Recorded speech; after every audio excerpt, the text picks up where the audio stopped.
दिल्ली के गाजीपुर इलाके में नवनिर्मित नाले में डूबकर मां बेटे की दर्दनाक मौत की खबर सामने आई। जिस वक्त ये हादसा हुआ, मां अपने 3 साल के बेटे के साथ मार्केट से अपने घर जा रही थी। जलभराव की वजह से नाले का उनको पता ही नहीं चला और दोनों नाले में जमा पानी में डूब गए। घंटों की मशक्कत के बाद दोनों के शव को बरामद कर लिया गया है। इस हादसे में दिल्ली पुलिस की भी लापरवाही सामने आई। पीड़ित परिवार का ये कहना था कि थाने से महज आधा किलोमीटर दूर घटनास्थल पर पहुंचने में दिल्ली पुलिस को वक्त ही नहीं मिला।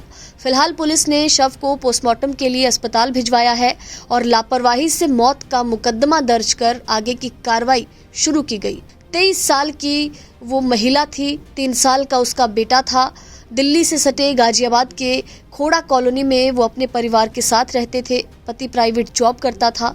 बता दें कि देर शाम वो महिला अपने बेटे को लेकर दिल्ली के गाजीपुर इलाके में लगने वाले बुध बाजार में खरीदारी करने गई थी। जल भराव के कारण उसे नाले का पता ही नहीं चला। तनुजा और उसका बेटा दोनों नाले में जमा पानी में डूब गए। आसपास मौजूद लोगों ने निकालने की कोशिश तो की, लेकिन वो उनको निकाल नहीं पाए। मौके पर पुलिस पहुंची, लेकिन उनके पास संसाधन मौजूद नहीं थे। दिल्ली पुलिस को बार बार फोन करने के बावजूद पुलिस को पहुंचने में 1 घंटे से भी ज्यादा वक्त लगा। तब तक देर हो चुकी थी। रेस्क्यू ऑपरेशन जब शुरू किया गया, तब वो महिला और उसका बेटा मृत अवस्था में पाए गए। अब पति का आरोप है कि उनकी पत्नी और बेटे की मौत के लिए सरकार जिम्मेदार है, प्रशासन जिम्मेदार है। हादसे की सूचना मिलते ही स्थानीय विधायक कुलदीप कुमार अस्पताल पहुंचे। पीड़ित परिवार से मुलाकात की, इस घटना पर दुख जताया और इस हादसे के लिए डीडीए अधिकारी को जिम्मेदार भी विधायक की ओर से ठहराया गया। उनका कहना है कि डीडीए की तरफ से ड्रेन का निर्माण कराया जा रहा है। ड्रेन खुले हुए थे, सुरक्षा का कोई उपाय नहीं किया गया था, जिसकी वजह से मां बेटे की दर्दनाक मौत हुई। दिल्ली के गाजीपुर इलाके में नवनिर्मित नाले में डूबकर मां बेटे की दर्दनाक मौत की खबर सामने आई। जिस वक्त ये हादसा हुआ, मां अपने 3 साल के बेटे के साथ मार्केट से अपने घर जा रही थी। जलभराव की वजह से नाले का उनको पता ही नहीं चला और दोनों नाले में जमा पानी में डूब गए। घंटों की मशक्कत के बाद दोनों के शव को बरामद कर लिया गया है। इस हादसे में दिल्ली पुलिस की भी लापरवाही सामने आई। पीड़ित परिवार का ये कहना था कि थाने से महज आधा किलोमीटर दूर घटनास्थल पर पहुंचने में दिल्ली पुलिस को वक्त ही नहीं मिला। फिलहाल पुलिस ने शव को पोस्टमार्टम के लिए अस्पताल भिजवाया है और लापरवाही से मौत का मुकदमा दर्ज कर आगे की कार्रवाई शुरू की गई। 23 साल की वो महिला थी, 3 साल का उसका बेटा था।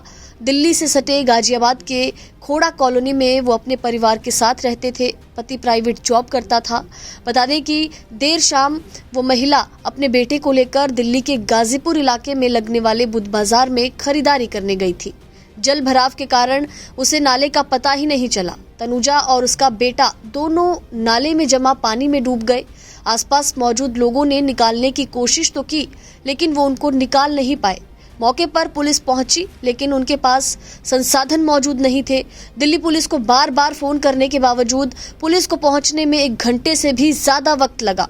तब तक देर हो चुकी थी। रेस्क्यू ऑपरेशन जब शुरू किया गया, तब वो महिला और उसका बेटा मृत अवस्था में पाए गए। अब पति का आरोप है कि उनकी पत्नी और बेटे की मौत के लिए सरकार जिम्मेदार है, प्रशासन जिम्मेदार है। हादसे की सूचना मिलते ही स्थानीय विधायक कुलदीप कुमार अस्पताल पहुंचे। पीड़ित परिवार से मुलाकात की, इस घटना पर दुख जताया और इस हादसे के लिए डीडीए अधिकारी को जिम्मेदार भी विधायक की ओर से ठहराया गया। उनका कहना है कि डीडीए की तरफ से ड्रेन का निर्माण कराया जा रहा है। ड्रेन खुले हुए थे, सुरक्षा का कोई उपाय नहीं किया गया था, जिसकी वजह से मां बेटे की दर्दनाक मौत हुई।